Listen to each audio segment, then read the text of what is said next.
In today's video, I'm going to teach you how to use linked notes in OneNote to connect your research notes directly to source documents, web pages, or other OneNote pages.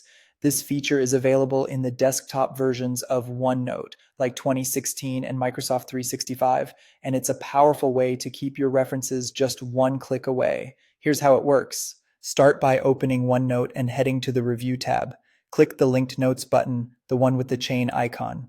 OneNote will ask where you want to store your notes. Choose a notebook section or an existing page, then click OK. OneNote will dock to the side of your screen, leaving room for your research on the left. Now open the source you'll be referencing. You can use a Word or PowerPoint document, a supported web page, or even another OneNote page. Keep in mind that browser support for automatic linking is limited in modern browsers, so if you're using one that doesn't link automatically, I'll share a simple workaround in a moment.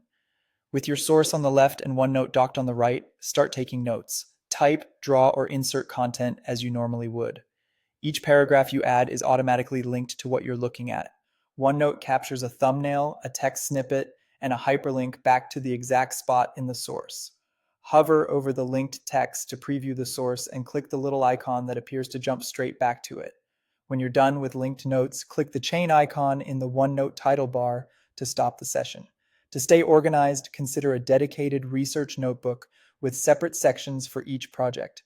This setup works especially well for literature reviews or data gathering. Add tags like to do or important as you go, and later use home, then find tags to collect and review them in one place. Linked notes works best with Office files like Word and PowerPoint. If your browser doesn't support automatic linking, just copy and paste the URL into your note as a hyperlink so you still have a quick path back. And if your files live on OneDrive, those links typically persist even if the files move, so your references remain reliable. And that's it. If you found this tutorial helpful, don't forget to like this video and subscribe to my channel for more OneNote tips and tutorials.